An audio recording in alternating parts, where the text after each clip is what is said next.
समय मिला है, कितना कीमती समय मिला है, आप समझ नहीं पा रहे हैं, आप समझ नहीं पा रहे, पछताना पड़ेगा बाद में। थोड़ा समय विश्राम किया जाता है, इसको अभ्यास में डाल लो।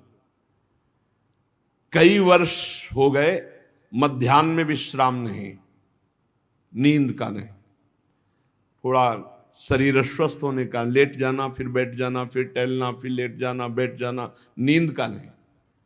रात्रि में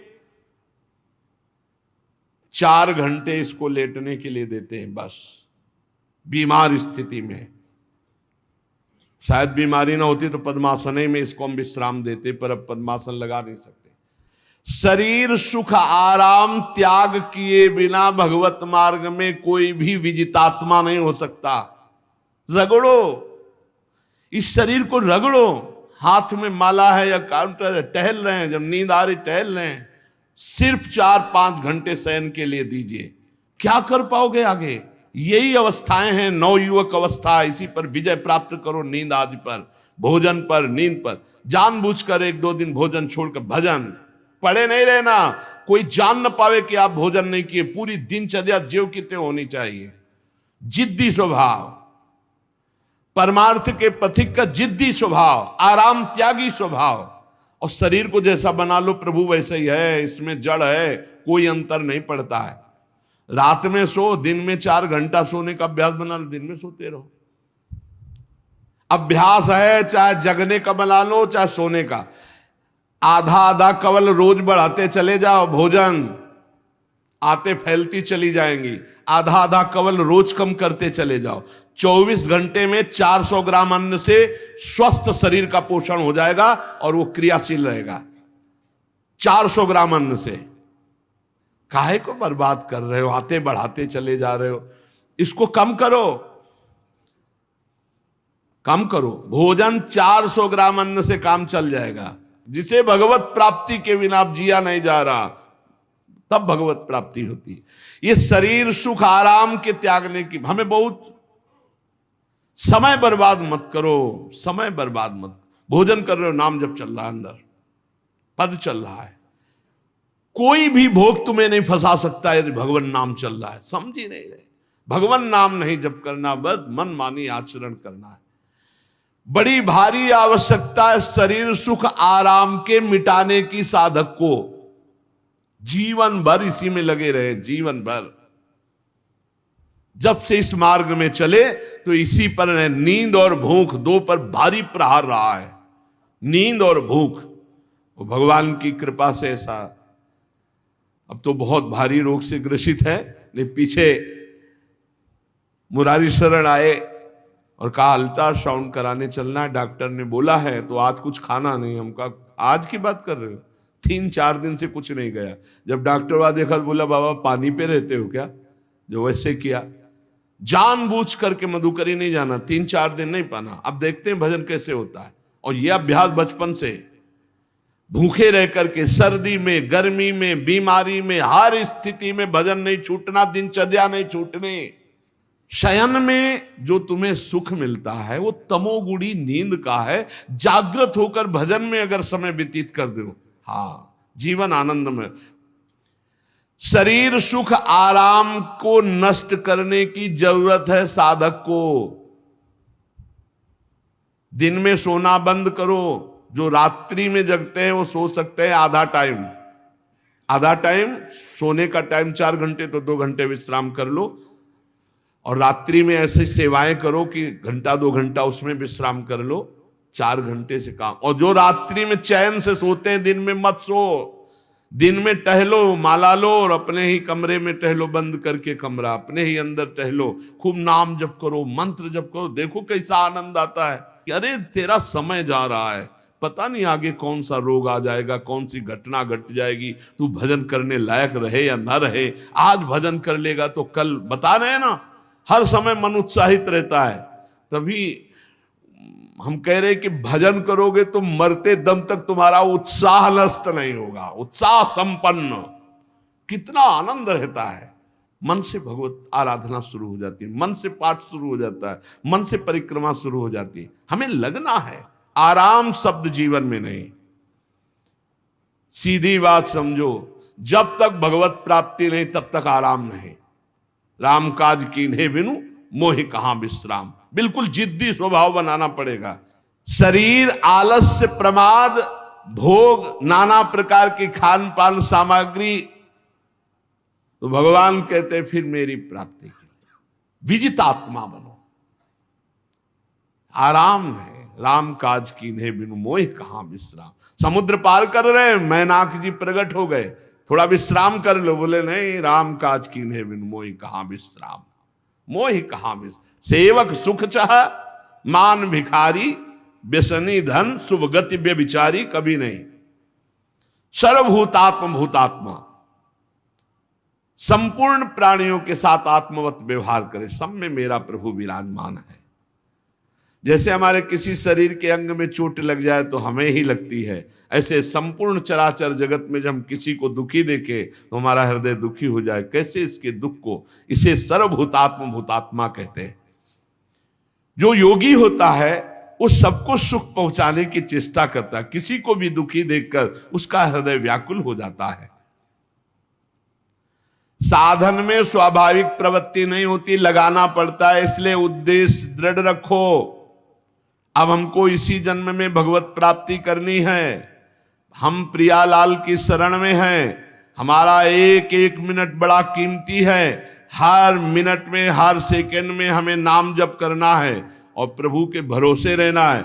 कम सोना है, कम खाना है, कम बोलना है। 3 बातें पकड़ो। कम सोना, इसका अभ्यास बना लो। कम खाना, इसका अभ्यास बना लो। और कम बोलना, इसका अभ्यास। ये 3 बातें जीवन में साधक के बिल्कुल सरलता पूर्वक आ जानी चाहिए। मिताहार, मित भाषण और नियमित शयन। शयन से बचो, ये बहुत जहर है। नींद बहुत जहर है। निद्रा आलस प्रमादोत्थम तत्तामस मुदाहृतम। इसको एक सीमा में बांध दो। 3 घंटे, 4 घंटे, 5 घंटे, बस 24 घंटे माला, काउंटर, वाणी, सेवा, टहल रहे हैं। सो नहीं सकते, आराम नहीं कर सकते, नहीं कर सकते। ये अभ्यास बनाओ तभी आगे बढ़ पाओगे। सत्संग रोज सुनते हो, देखो तुम्हें जो डांट लगती है, तुम्हें बहुत प्यार करते हैं। प्रभु बहुत प्यार करते हैं, इसलिए डांट लगवा रहे हैं, इसलिए आपको सत्संग सुना रहे हैं। ये जीवन सार्थक कर लो, नहीं तो बहुत पछताना होगा। हम पशु पक्षी के जीवन में साधना नहीं कर पाएंगे। कैसे हमारा चिंतन बदले। भगवान ने अगला शब्द का मदगत प्राणा। प्राण जिसके मेरे में समर्पित है। प्राण समर्पित का मतलब है प्राण वायु को लेकर प्रधान है।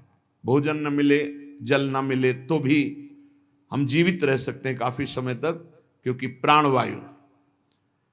प्राण बलवान पुष्ट होते हैं अन्न और जल से, लेकिन प्राणों की सत्ता वायु से है।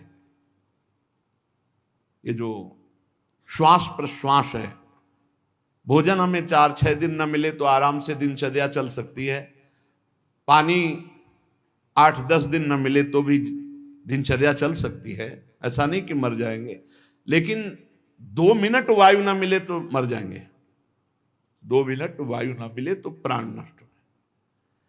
प्राण का सीधा संबंध वायु श्वासों से है। और प्रभु को प्राण समर्पित करने का मतलब हर श्वास नाम जप करना। मदगत प्राणा। हम पानी भी पिएंगे, भोजन भी पाएंगे तो प्रभु को समर्पित करके और हर श्वास नाम जप करेंगे तो ये मदगत प्राणा होगा। मत चित्ता, निरंतर चिंतन करने के लिए हमें प्राणों को समर्पित करना होगा। हमारे प्राण समर्पित हैं, हम प्रसाद के द्वारा प्राणों का पोषण करेंगे और हर श्वास प्रश्वास में नाम जप। श्वास ऊपर गई तो नाम जप, श्वास नीचे गई तो नाम जप। बोधयंता परस्परम। यदि हम किसी से बात करेंगे तो अपने प्रभु की चर्चा करेंगे। उसी प्रभु की चर्चा का कथन कथयंतश्च माम नित्यम। केवल भगवत चर्चा करेंगे, केवल। कभी कभी ये लोक कल्याण की भावना भी प्रपंच में उतार देती है। निवेदन है कि यहां कोई लोक वार्ता का प्रश्न लेकर के नावे, एक जगह तो बख्श दो, जहां केवल भगवान के संबंध की चर्चा होने दो। सीधा वृंदावन में आप आए हो तो प्रिया प्रीतम की चर्चा का प्रश्न करो, प्रिया प्रीतम की चर्चा सुनो, निहाल हो जाओगे। तुष्यंत च रमंत च, उसी में आनंद और संतोष होता है। भगवत चर्चा हुई और उसी में रमण करे। एक जगह तो रखो जहां तुम केवल प्रभु की चर्चा सुन सकते हो, प्रभु की चर्चा कर सकते हो। प्रपंच का तो बहुत विस्तार है। कथयंत च माम, माम भगवान कह रहे हैं, कथयंत च माम नित्यम तुष्यंत च रमंत च। चलते हैं हम भगवत मार्ग में, फैल जाते हैं फिर दुविधा युक्त संसार प्रपंच में।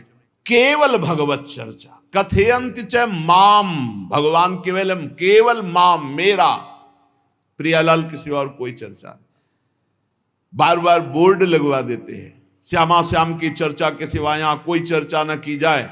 आपको अगर आशा है कि यहां से कोई काम बनते हैं तो हम पहले आपको बता देते हैं हम असमर्थ हैं, हमारे में कोई सामर्थ्य नहीं है। हम केवल प्रभु की चर्चा करते हैं, प्रभु का नाम जपते हैं, प्रभु के लिए जीवन है, बस इतनी बात है। जो प्रभु में डूबना चाहता है वो आए, स्वागत है। इसके अलावा ना कोई आशीर्वाद, ना कोई तंत्र मंत्र, ना कोई जंतुर, ना किसी भी तरह की कोई ढांढस वृत्ति बना सकते हैं कि जाओ तुम्हारा ये ठीक हो जाए, तुक्का लग जाए, ठीक हो जाए, तुम्हारे भाग्य की बात है। यहां से कोई चमत्कार नहीं, यहां एक ही चमत्कार है, मलिन मन को श्री भगवान में लगा देना, जीवन को जीवन मुक्त अवस्था में पहुंचा देना। निर्विकारता की स्थिति प्राप्त करने के लिए साधु समागम है। भगवान का आदेश है, यदि मुझे अनुभव करना चाहते हो, इसी जन्म में परमानंद की प्राप्ति करना चाहते हो तो मय्येव मन आदत्स्व मयि बुद्धिम निवेश है। कैसे करोगे? तो भगवान कह रहे मत चित्ता, मेरे में चित्त लगाओ। चित्त कैसे लगेगा? चूंकि हम प्राणों से बहुत प्यार करते, देह प्राण ते प्रिय कछु नाही, इसलिए भगवान को कहना पड़ा प्राण मेरे को समर्पित करो। कैसे समर्पित करें? जो खाओ पियो भगवान को भोग लगा के, और रात दिन नाम जप में, हर श्वास में भगवत चिंतन। अगर वार्ता करनी तो बोधयंता परस्परम कथयंतश्च माम नित्यम, केवल मेरी चर्चा। बड़ा दुर्लभ हो रहा है, भगवत चर्चा होना बड़ा दुर्लभ हो रहा है। भैया ये सब सुनहु भरत भावी प्रबल, बिलख कहो मुनिनाथ, हानि लाभ जीवन मरण जस अपजस विधिहात। जब कर्मों का फल भोगने का आया तो महात्मा जी, और जब पाप कर्म करने जा रहे थे तो पूछ लेते हमसे कि हम पाप कर्म करने जा रहे हैं, आपकी अनुमति है क्या? तब नहीं, तब किसी ना भगवान की याद की, न गुरु की याद की, मनमानी आचरण किए। तो अब भोग आया है, अब भोग लो, उसको भोगना पड़ेगा, वो यहीं मिलेगा तुम्हें। पति पत्नी परिवार संसार मित्र, इन्हीं में सब कलह अशांति मारपीट नाना प्रकार का। अरे पूछो मत, भगवान के चरणों का जब तक आश्रय नहीं लोगे तो यहां का ये प्रेम विवाह, यहां का प्रेम तुम्हें शांति प्रदान नहीं कर सकता। भगवत भाव रखोगे, हर परिस्थिति को शांति पूर्वक निर्वाह। ये जीवन काटना भी एक कला है। मनुष्य जीवन कोई पशु जीवन नहीं है। अगर अध्यात्म नहीं तो आप इसको जी नहीं सकते, आप इस जीवन को नहीं जी सकते। अशांत रहोगे, क्लेशित रहोगे, परेशान रहोगे। जीवन की कला है द्वंद्वों में समता, संपूर्ण जगत में रहते हुए ममता रहित हो जाना, संपूर्ण क्रियाएं करते हुए अहंकार रहित हो जाना, अभी जीवन मुक्तता का आनंद आ जाए। तो मच्चित्ता मदगत प्राणा बोधयंता परस्परम कथयंत च माम नित्यम तुष्यंत च रमंत च। हमारा उद्देश्य भगवत प्राप्ति का है। जो भगवत संबंध से भगवत प्राप्ति करना चाहता है उसके लिए दरबार खुला है, फ्री है, कोई फीस नहीं है, कोई शर्त नहीं है। तुम कौन हो, कहां के हो, कोई मतलब नहीं। आपका केवल संबंध भगवान के संबंध से वार्ता होगी तो यहां हो सकती है। इसलिए सावधानी होकर हमारे समय को निरर्थक ना किया जाए। बहुत कीमती समय, जब प्रश्न होता है तो फिर उस पर चर्चा करनी ही होती है। हमें सिर्फ भगवान का आदेश है, कथयंतश्च माम नित्यम तुष्यन्ति च रमन्ति च। उसी में संतोष करना, उसी में रमण करना है। हमारा भरण पोषण श्री प्रिया जी से होता है, किसी व्यक्ति से नहीं होता है। हमारे यहां श्री श्यामा श्याम विराजमान है, उनका पूरा जगत है। तुम्हारी बुद्धि में मेड़ है, भेदभाव है, उनके लिए भेदभाव नहीं, सब मम प्रिय, सब मम उपजाए, तो हम अपने स्वामी के अनुसार चलेंगे। सब मेरे प्राणनाथ श्यामा श्याम के जन है, कोई भी हो, इतना ना छोटा ना इतना बड़ा, ना इतना प्रिय ना इतना अप्रिय, सब बराबर है। एक तरफ चाहे गुणात्मा, गुण से युक्त महात्मा, और एक चाहे दुरात्मा, दुर्गुणों से युक्त, दोनों को ऐसे दुलार करके श्री जी की तरफ बढ़ाने वाला मार्ग, ये मार्ग यहाँ का है। कथयंत माम नित्यम तुष्यंत च रमंत च तेषाम सतत युक्ता नाम भजताम प्रीति पूर्वकम। जो सतत प्रेम पूर्वक मेरा भजन करता है, भगवान करे ददामि बुद्धि योगम तम, उसकी बुद्धि का योग मैं करा देता हूं। ये खास बात हुई, लगाने की चेष्टा हमने की मन बुद्धि को, और भगवान आकर मन बुद्धि में विराजमान हो गए। तेषामेवानुकंपार्थ महमज्ञानजम तमहा नास्यात्म्यात्म भावस्थो ज्ञान दीपेन भास्वता। भगवान कृपा करके उसके हृदय में ज्ञान प्रकाशित कर दिया। जब कोई सतत भजन करता है, प्राण प्रभु को समर्पित कर देता है, चित्त प्रभु में लगाए हुए प्रभु की चर्चा, भगवान उसके अंदर ज्ञान प्रकाशित कर देते, तो वो अनात्म भाव जो देह भाव था उसका नाश हुआ और वो भगवत भाव में स्थित हो जाता है। भगवान कह रहे हैं मत चित्तः सर्वदुर्गाणि मत प्रसादात् तरिष्यसि। जब कोई मेरे में चित्त लगाता है तो मेरी कृपा से सारे दुर्गुणों का नाश हो जाता है। महात्मा तो भगवान बनाते हैं, करो सत्य ते साधु समाना, मैं उसे साधु बनाऊं। हमारा कर्तव्य, हमारा चित्त प्रभु में लग जाए, मेरा चिंतन करो, भगवान का आदेश है। बस खास बात है चिंतन। हमारी प्रारंभ से विशेष श्रद्धा इसी बात में रही गुरु शब्द पे, कि रात दिन कोई भी चेतना युक्त क्षण ऐसा ना जाए जिसमें भगवत विमुख होता हो। बस इसी बात की साधना जीवन भर रही।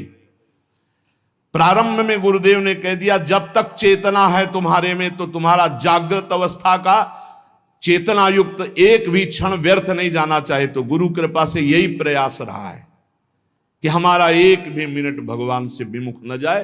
पूर्व में ऐसी स्वभाव वृत्ति बनाई थी कि लोगों को ये शंका होती थी कि ये बोल पाते हैं कि नहीं बोल पाते हैं, अर्थात इनके वाणी है कि नहीं है, मूक मौन, जटाओं का बोझा, एक वस्त्र, बस शांत। बुलाया गया, घंटा बजा तो पहुंच गए, प्रसाद लिए, उसमें एकांत, हर समय मंत्राग। कथा में बैठे हैं, अनुकूल वचन आया तो सुन लिया, नहीं पूरा का पूरा सत्संग ऐसे ही चला गया। हमारा मंत्र चल रहा है, एक क्षण भी मंत्र से बिलग नहीं। हमारा कर्तव्य है केवल चिंतन। चिंतन करोगे तो अभी मुक्त हो, अभी परिणाम में नहीं। अभी हम राधा बोल रहे हैं, अभी प्राण निकले, अभी श्री जी के पास पहुंच जाएंगे। भगवान की कृपा का बल और साधन का तुम्हारा पूरा प्रयास प्रयत्न, ध्यान रखो, दो से सिद्धि प्राप्त होती है। भगवान की कृपा का बल और आपकी पूरी साधना का प्रयास प्रयत्न, कायरता नहीं। भगवान की कृपा का बल और तुम्हारा पूरा प्रयास, पूरा प्रयत्न। देखो, भगवान की दर्शन वृत्ति हृदय में जागृत हुई ध्रुव जी के पद को लेकर, कामना को लेकर। मैं भगवान का साक्षात्कार करूंगा, उनसे वरदान मांगूंगा कि मुझे सबसे श्रेष्ठ पदवी की प्राप्ति हो। चले,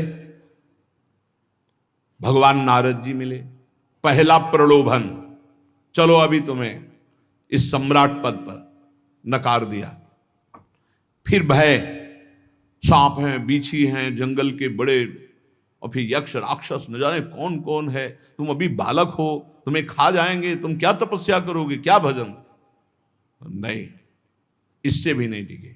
कुछ भी हो, कदम वापस नहीं जाएंगे, अब तो हरि की प्राप्ति। तो गुरु मंत्र दे दिया। 6 महीने बहुत ही देह भाव रहित होकर उच्च कोटि की साधना की। बालक होने पर यही मथुरा में, मधुपुरी में देह भाव रहित होकर के, क्योंकि जंगल में ऐसे ऐसे मच्छर बड़े बड़े ना, एक मच्छर मारे तो पूरा होश खराब हो जाए, पूरी चेतना जागृत। तो उस 5 वर्ष के राजकुमार के शरीर में कितने मच्छर चिपके रहे होंगे। क्या क्या भयावह। हमने तो सेनपुर में देखा, आसन लगा बैठे, काला नाग सांप ऐसे फुसकार रहा है।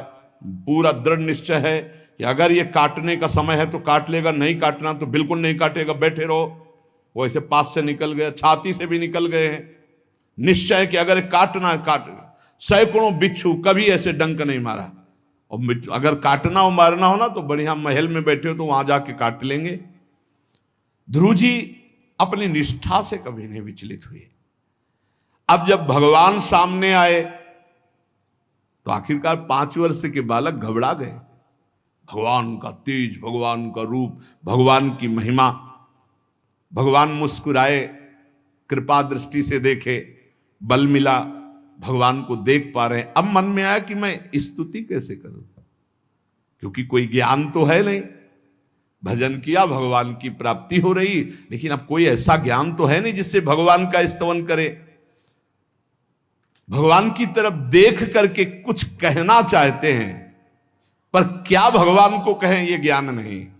तो भगवान ने अपने ज्ञान स्वरूप शंख का ध्रुव जी के कपोल पे स्पर्श करा दिया। जो भगवान कह रहे, ज्ञान तो मेरी कृपा से होता है। अभी पीछे इस श्लोक में भगवान ने कहा, तेसा मेवानुकंपार्थ महमक ज्ञानजम तमः नाशयाम्यात्म भावस्थो। अनात्म भाव का ये जो आत्मस्वरूप अनात्म देह में भाव आ गया है, इसके नाश का जो ज्ञान होता है ये भगवान की कृपा से होता है। जे भी संग छुआया दिव्य ज्ञान और भगवान की दिव्य स्तुति की। तो ये देखा जाता है कि भगवान की कृपा से ही साधक में दिव्यता आती है, दिव्य ज्ञान आते हैं। पर प्रयत्न अपना होना चाहिए। प्रयत्न था तभी तपस्या में आए, नहीं तो प्रलोभन में फंस जाते या भय में डर जाते। ना प्रलोभन में फंसे चक्रवर्ती सम्राट पद देने पर, और ना भय में फंसे कि सांप बिच्छी और सिंह खा जाएगा, इससे भयभीत नहीं हुए। और प्रयत्न इतनी जोर का किया, आप भागवत में पढ़ लीजिए, देह भाव रहित होकर कितना कठोर तप, 6 महीने में भगवत साक्षात्कार। आत्मबल, भगवत कृपा बल। ये मन है बहुत डराता है, कैसे जिएंगे, बुढ़ापे में कौन सेवा करेगा, क्या दुनिया का प्रपंच खड़ा कर देता है। इसको इसी ज्ञान से काटो, भगवान है ना, भगवान सब करेंगे। भगवान के लिए हमने जीवन दिया है, ये जीवन भगवान के लिए हार। अरे दिव्य हो जाओगे, रिद्धियां सिद्धियां हाथ जोड़े खड़ी रहेंगी। भगवान जानते हो क्या भगवान है। हम एक बार भगवान के नाम पर अपने आप को न्यौछावर तो करके देखें, पर यह अहंकारी जीव मानता नहीं है। ये अहंकार का बल लिए रहता है। आसुरी प्रकृति है ये अहंकार। अहंकारम बलम दर्पम कामम क्रोधम च संश्रिताः। जिसके अंदर ये आसुरी प्रवृत्ति अहंकार होता है, उसमें काम क्रोध लोभ ये भरपूर होते हैं। कहां से भगवत प्राप्ति हो। जहां ये दुश्मन रहते हैं वो घर तो तुमने सुरक्षित दे रखा है दुश्मनों को। आसुरी प्रकृति को तुमने, अहंकार को अपना स्वामित्व दे रखा है। मैं वो अहंकार जिसके साथ प्रकृति लगती है। जब अहंकार और बढ़ जाता है तो ईश्वरोहम अहम भोगी सिद्धोहम बलवान सुखी। तरंग से समुद्र नहीं होता, समुद्र से तरंग होती है। हम जितने भी हैं सब तरंग हैं उस परमात्मा की। वायु विकार नष्ट हुआ, समुद्र में ही लीन हो गए, ये बात है। लेकिन एक तरंग समुद्र नहीं पैदा कर सकती। एक सूर्य चमक रहा, कोई बंद के सूर्य दूसरा चमक के दिखाए। बहुत सावधानी से उपासना करो। ये अहंकार, भगवान कह रहे हैं, भगवान ये जो अहंकारम बलम दर्पम कामम क्रोधम च संश्रिताः, इस अहंकार को नहीं मिटाया तो ये अनुभव कराने लगता है और 4 बोलने लगते हैं कि आप तो भगवान हैं। तो धर्म सम्राट करपात्री जी, इतने सिद्ध महापुरुष, और विश्वेश्वर विश्वनाथ जी की स्थापना करके रात दिन आराधना। काशी में बड़े बड़े सिद्ध महापुरुष भगवान शिव की आराधना करते, बड़े बड़े सिद्ध महापुरुष भगवती अम्बा की आराधना करते। ये कौन सा ज्ञान प्रकट हो जाता है जो भगवत स्वरूपों का अपमान होने लगता है। मुझे यही समझ में नहीं आता। गुरु रूप से हमें शास्त्र के आचरण देने आए, मनमानी भ्रष्टाचार सिखाने नहीं आए। आज तक कभी कहीं भी भगवत स्वरूपों का अपमान महापुरुषों द्वारा नहीं हुआ। महापुरुष और भगवान में अंतर नहीं, पक्का मुझे विश्वास। हम तो चराचर जगत को भगवत स्वरूप मानते हैं, लेकिन आचरण कराने के लिए आचार्य गुरुदेव जैसे चले हैं वैसे ही चलना होता है। सदैव संतों ने अपने को अधम और तुच्छ और नीच कहा है। हनुमान जी जैसा कोई ज्ञानी, महाबली, कोई त्यागी, कोई ब्रह्मचारी, बैरागी, हनुमान जी जैसा कोई त्रिभुवन में द्वितीय हुआ हो तो बता दो। अतुलित बलधामम हेम शैलाभदेहम दनुजवन कृशानुम ज्ञानिनाम अग्रगण्यम। अरे जय गिर चरण दे हनुमंता चले उसगा पाताल तुरंता। हजार हजार को पकड़ के कछु मारिस कछु मर्दिस कछु मिले से धर धूरी। अब विभीषण जी से कैसे परिचय बता रहे हैं। प्रात ले जो नाम हमारा तेहि दिन ताहि ना मिले आहारा। असमय अधम सखा सुनु मोहु पर रघुबीर। क्या दैन्यता का स्वरूप हनुमान जी महाराज। भगवान से जब हनुमान जी मिल रहे तब उनसे प्रभु आप पूछ रहे हो कि तू नाथ एक मैं मंद मोह बस ज्ञानी नाम अग्रगण्यम। एक मैं मंद मोह बस कुटिल हृदय अज्ञान पुनि प्रभु मोहि विसारेऊ दीन बंधु भगवान। जय प्रणतारित भंजन चरणों में लौट गए हनुमान जी महाराज। सबरी जी भगवान सामने बैठकर स्तुति करते हैं। जो नवधा भक्ति है वो उपदेश नहीं है, सबरी जी की स्तुति है। ये सब भक्ति सबरी जी में विराजमान, क्योंकि उसी समय सबरी जी भगवत धाम जाती है तो उपदेश तो उसको दिया जाता है जो आचरण में उतारे। सबरी जी तो सिद्ध महापुरुष अभी भगवत धाम जा रहे हैं भगवान के सामने ही। वो क्या कहती, अधम ते अधम अधम अति नारी तीन मह में मति मंद अघार। हरिवंश महाप्रभु क्वाहम तुच्छ परम अधम प्राण्य हो गर्ह कर्मा यत्तन्नाम स्फुरति महिमा हरेश वृंदावनस्य। इन सब बड़े बड़े आचार्य महापुरुषों ने भगवान की दास्ता स्वीकार करके जीवन अर्पित करके आचरण करके दिखाए। जहां ये आसुरी अहंकार होता है तो ईश्वरोहम महम भोगी सिद्धोहम बलवान। ये सिद्धावस्था नहीं है, ये तमोगुणी आसुरी अहंकार का परिणाम है जो ये दिखाई देता है भगवत स्वरूपों का अपमान करके। नहीं, यद्यपि अभेद है वो महापुरुष शिव और वो अभेद है, पर आचरण जब करेगा तो स्वामी और सेवक का करेगा। काशी नगरी सिद्धों की नगरी है, ज्ञानियों की गए देखा। बड़े बड़े सिद्ध परमहंस जाते हैं शंकर जी के दर्शन करने, विश्वनाथ जी के, तो जिनके कमंडल भी नहीं दिगंबर है ना, तो वो भी ऐसे हाथ उठा के नमः पार्वती पते और बस ऐसे सर झुकाए खड़े रहते हैं। जल भी नहीं है, पत्र भी नहीं है, ऐसे वो हम सब खड़े खड़े घंटों खड़े रहते। तो वहां के शिव पार्षदों से ऐसा करुणा में प्रेम हो गया था कि वो हमें नहीं हटाते थे, तो एक कोने में घंटों खड़े रहते थे और दर्शन करते रहते थे भगवान विश्वनाथ जी। तो जैसे ऐसे अवधूत आते, न कोई जल का कमंडल है, न कोई पत्र है, न पुष्प, नजदीक गए और नमः पार्वती पते हार हार महादेव, बस सर झुकाए। ये है, और स्वयं शिव स्वरूप है, इतना अंतर नहीं ब्रह्मबोध में। भक्तों में भी कभी कभी आम प्रकट होता है, वो वाणी से आपको दिखाई देगा, लेकिन वो आसुरी अहंकार नहीं होता। ध्यान रखना, ये उनका भागवतिक बल होता है, ये आसुरी अहंकार नहीं होता। जैसे जनक जी की सभा लगी हुई है, भगवान श्री राम लक्ष्मण जी विराजमान है विश्वामित्र जी के समीप बड़े सौम्य भाव से। जनक जी महाराज ने देखा कि बड़े बड़े वीर आए, पर धनुष यज्ञ में धनुष को अजगों को कोई उठा ही नहीं पाया, खंडन की तो बात जाने दो। रावण बाणासुर आया, आरती प्रणाम करके चले गए। अब आशा ही खत्म हो गई, कोई उठाने वाला ही नहीं, तो उन्होंने उनका वीर विहीन मही मैं जानी। अब मैं आज जान गया कि पृथ्वी वीरों से रहित हो गई। अगर मैं ऐसा जानता कि इस भूमंडल में कोई वीर ही नहीं अजगों का खंडन करने वाला, तो मैं ऐसा प्रण नहीं लेता, मेरी जान की कुंवारी रह जाएगी। ऐसे विकल होके वीर विहीन मही मैं जानी। जनक जी ने इतनी बात जेव ही कही तो लक्ष्मण जी कूद पड़े सिंह शावक की तरह उछलकर। और कहा कि जहां रघुकुल भूषण भगवान श्री राम विराजमान हो जनक, ये बड़ी तुमने निराशापूर्ण बात कैसे कह दी? तुमने ऐसी बात कह दी जहां रघुकुल भूषण भगवान श्री राम विराजमान है।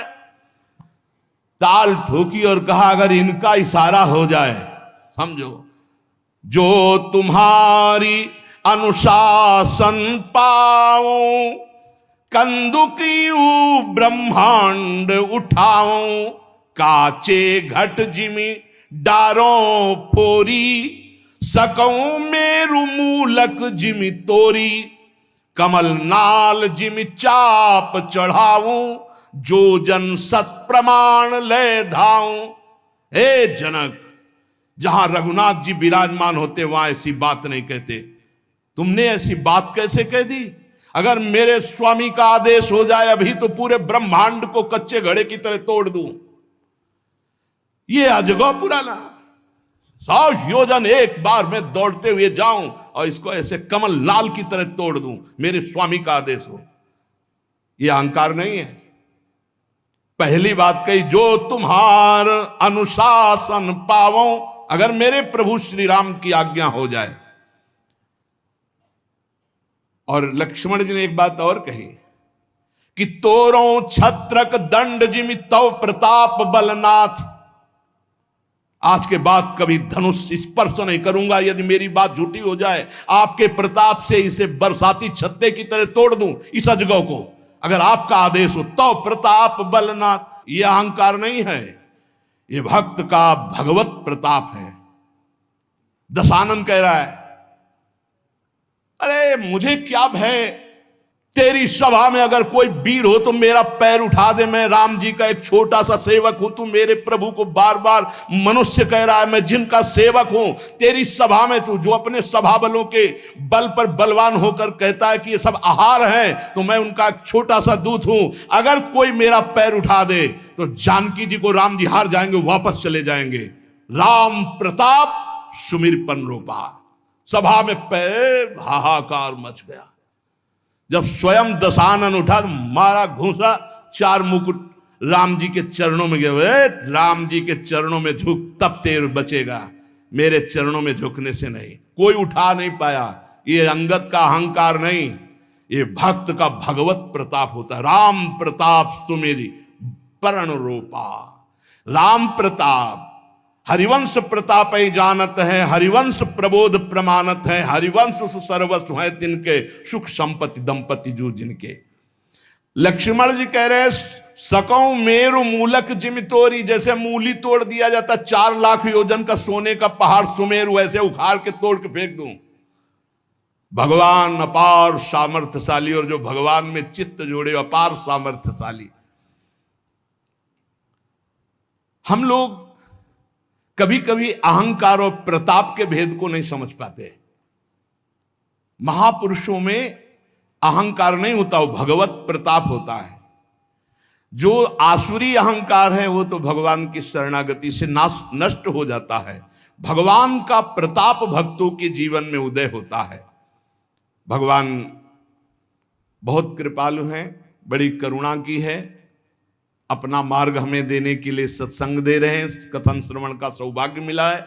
इसी जन्म में हमें भगवत प्राप्ति करनी है। अपार बलशाली माया को परास्त करने का बल केवल भगवान की कृपा से प्राप्त होता है। इसलिए नाम जप करो, भगवत लीला गायन गुणगान करो और भगवान से प्रार्थना करो कि मेरा अहंकार आपके चरणों में समर्पित हो जाए। सारा दोष इसी अहंकार का है। ये संस्कृति मूल शूल प्रद नाना, सकल शोकदायक अभिमाना, ताते करें कृपा निधि दूरी, सेवक पर ममता अति भूरी। हमारे ऊपर बहुत प्यार है प्रभु का, हम उस प्यार के बल से अहंकार को प्रभु के चरणों में समर्पित करके इसी जन्म में जीवन मुक्त हो जाए। शेष चर्चा आगे। श्री राधा वल्लभ लाल की जय।